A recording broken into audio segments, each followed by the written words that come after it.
Holidays can be both exciting and stressful. For those in the AAPI community who are managing disordered eating, how does one maintain the journey of progress when there are a lot of implicit messages associated with food in Asian culture? How does one create boundaries within an AAPI cultural framework? Welcome to People of Color in Psychology, the show that explores mental health topics specific to culture, diversity, and communities of color. I am your host, Jack Sen. Well, today we have a returning guest, Runjhun Pandit, and as many of y'all know, we are approaching the holidays. In fact, we're doing this recording here in preparation for the holidays. And when I say holidays, there's actually several that's coming up around November and December timeframe, and we're talking about. I actually want to talk a little bit about the non European Christian holidays that oftentimes may be forgotten or just aren't showcased. For instance, we have Diwali, which is an important celebration in the Hindu faith. We also have Kwanzaa. Okay, that's taking place in November. We also have, this is actually called Bodhi Day, and that takes place on December 8th. That's actually a celebration of when Siddhartha Gautama Buddha became enlightened. So many folks who do practice mindfulness, I hope, understand the importance of appreciating culture and where mindfulness has been practiced or taken from. So we're having a lot of holidays. So Runjhun, why don't you just share with me, some of the important things that we want to pay attention to, especially when holidays, there's a lot of eating. No, thank you, Jack, for having me here and addressing this important conversation around like eating, holidays, family gatherings, and to be honest, the anxiety that comes with it. I know holidays can be such a wonderful time of the year for many, right? It is something where people come together, they sit, they enjoy, they have a discussion. Like I know a lot of kids come back from college and like spend time with their family. And I think specifically in Asian culture or South Asian culture, one thing that equates to any celebration or holiday is food, which equates to love, right? So it's always like when you're celebrating, there is food involved, there are different varieties. Usually, it is something which is more fried, high on sugar, carbs, that kind of like that gives you that feel good hormones for that short duration and, kind of keeps everybody like going, happy, jolly. And when someone who's struggling with an eating disorder comes in that framework, might actually feel like there is no escaping of any of these cues, that I have to literally face all my fears all at the same time, where it could be like I have anxiety around eating something sweet, or I know I've been working on exposing myself to like these high calorie, high dense food and meals, but I'm not able to do that yet, where I can just sit down and like be around and have that as my trigger and kind of be okay with it. And oftentimes when someone, at least in the South Asian or the Asian community, kind of goes in and says, oh no, I don't want it, it kind of, you can see that disrespect feeling that, the individuals, parents, families might feel that, oh, you are disrespecting my food, or you're disrespecting me by saying no to food, while in general they're actually kind of, saying that, hey, this is very probably triggering for me, or that I am feeling a sense of discomfort as I'm looking through it. And so it's good to kind of sometimes think that holidays are not always merry for everybody. It can be a place where a sense of discomfort might set in. And so individuals who struggle with, eating disorders, who are on the path to recovery, could actually, feel overwhelmed and might actually avoid these situations, because families can be so pushy, right, around food, or people might even make comments around your body image, around the way your body looks, the way you appear. I know even like myself, when I go home or when I'm like going to different places and where people or family members are seeing me after a really long time, I think the first kind of comes around again like, hey, you lost weight or you gained weight, or without like understanding, hey, this can be very triggering for me, where it might set me back on my recovery, the way I have actually worked on. And so it's kind of sometimes important for individuals struggling with an eating disorder to set up like a good plan as they Mhm. are entering this holiday phase. Yeah, yeah. Plan. Now before we get into the plan, I really appreciate that you are bringing to surface the meaning of what some people say is setting boundaries. Because as most therapists may say, oh, you're setting boundaries. It's okay to pass on a certain food or say no to certain food. However, you're also highlighting the cultural implications of what does it mean for someone to say no. And so when we are working with clients with disordered eating or eating disorders, we want to, as you're about to get into, develop a plan and help our clients find out how they navigate this space, especially if you're from the South Asian and Asian culture during the holiday months. Yeah, so you said it so rightly that the boundaries do not mean like you directly go from one extreme to the other. Sometimes the boundary could mean like, hey, how about I serve myself? And you could take like a tiny bit and serve it just to people to feel like, oh yeah, he or she actually took it, like they took that without saying like, oh no, I'm not going to eat it. Sometimes even that kind of helps them feel like, oh yeah, probably they are trying it, and then they might take more if they need.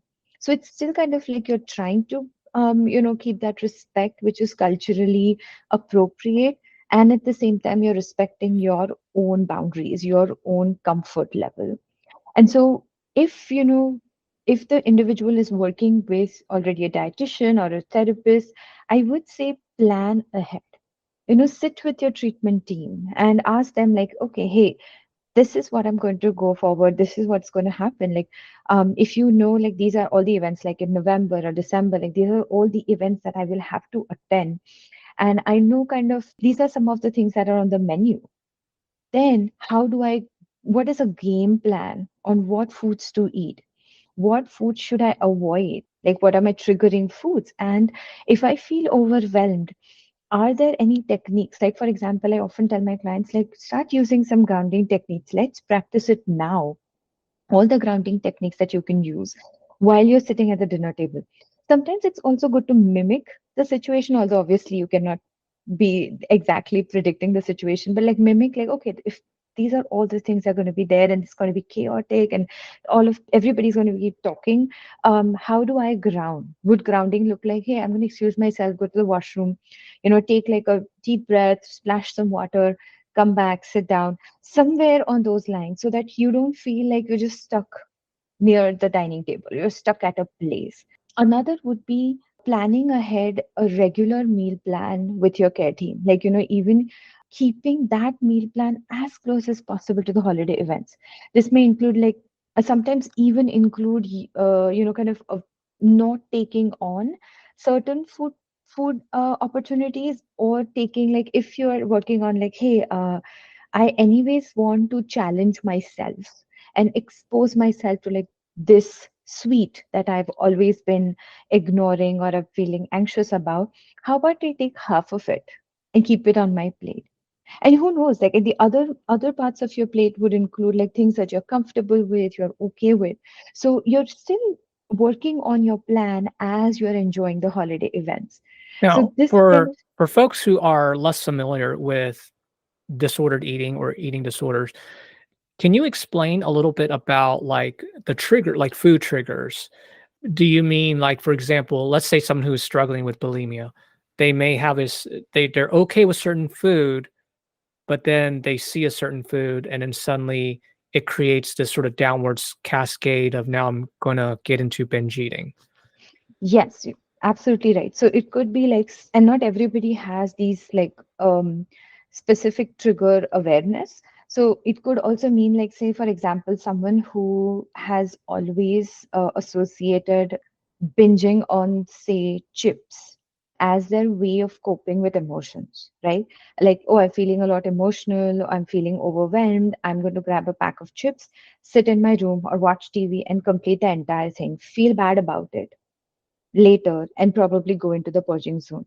Now, if there are some chips, specific kind, like there's a specific flavor, a company, like it's that specific, and family members might think, oh, you used to like it before. Oh, right? yes, yes. And you're I like, can see oh that. Yeah. my God, Mm. no, like I did not like it. I was actually controlling my emotions. I was regulating myself through it. Now but I'm not eating these chips anymore. It's not part of my plan anymore. It's not part of my diet. So the for the person it might be just like, oh, so I always tell them like sometimes have someone, whether it's in your friend's house, your own family's house, who is close to you that you can not if you don't feel comfortable sharing that I have an eating disorder, kind of even sharing like, hey, these foods kind of make me uncomfortable. Would you mind switching? Or would you mind like keeping them away from me? Just this would really help me with the goals that I want to achieve right now in my sessions or in my life.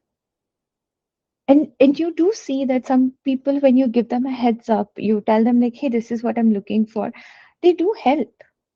See, if a parent is coming and saying like this brand, this type, this flavor is something that you like, how about you switch and say, oh, you know what, can you switch it to like X brand and X flavor and Y, which is not triggering, and you might also actually enjoy it. So being very vocal sometimes also help, like communicating what you need might actually help. Or sometimes even for someone who is struggling with, say,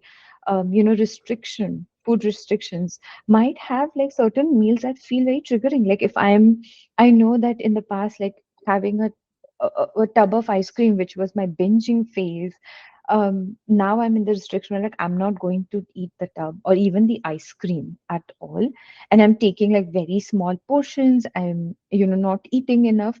Even having someone around you who Mm. you kind of you can confide in, saying, Confide. It's if like you I share do this that. information, so it's almost as though having that person nearby creates a sense of accountability. I've already Yes. disclosed to this person I need a little bit of help, or just guide me a little bit. You don't even have to Yeah. say anything overtly. Just being near me is a cue that I committed to Yes. this thing. Yes.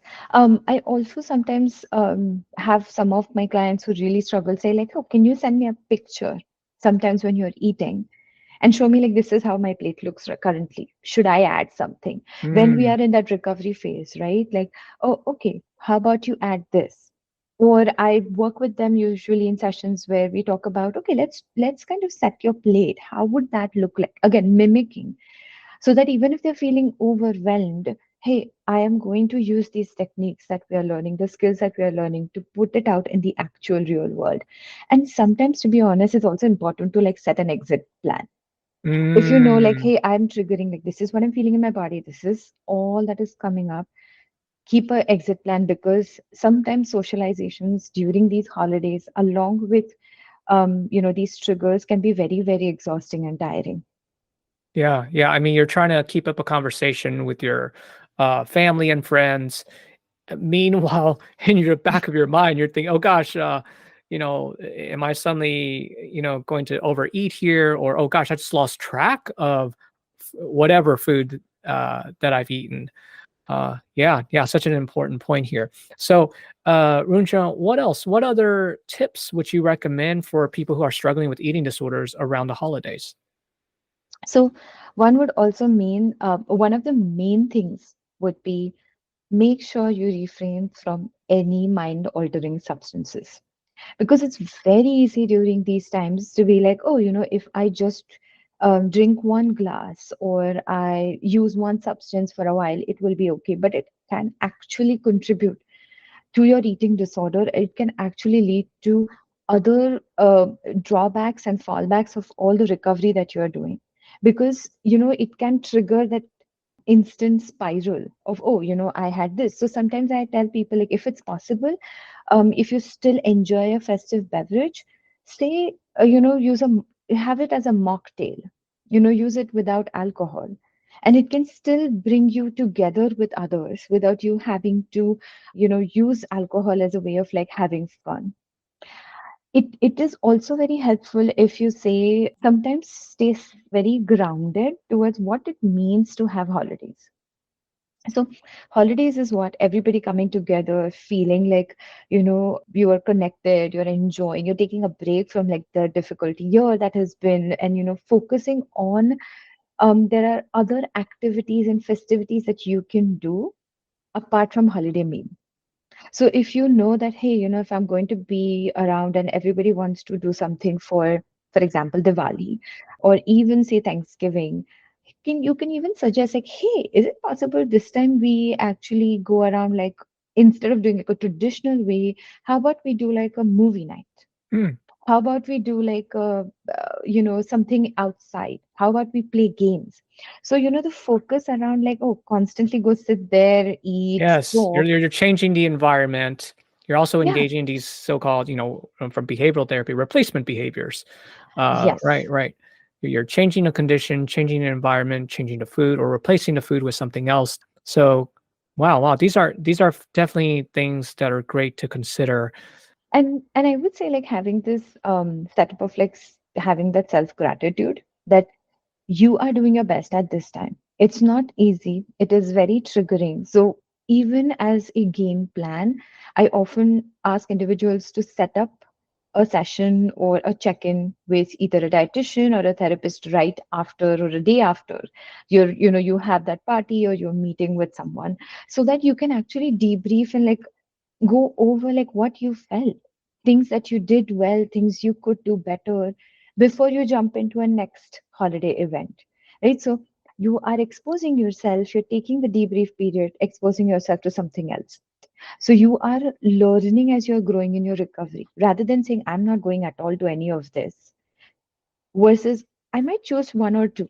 Sit with, even like now, sit with your care provider and create a plan. Okay, these are the only places I'm willing to go, because I know I have someone who can support me and hear me and be like that sounding board. I know that the food can be something that I can manage, and it's a safe environment for me. I feel safe when I go to that person's house or go to an event. And if there are certain like very triggering factors, those events I'm going to avoid because I don't think I'm ready right now, and that's okay.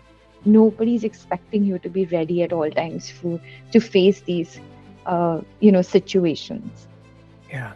Well, Runjhun, thank you so much for those tips, and hope you enjoyed this holiday season as well.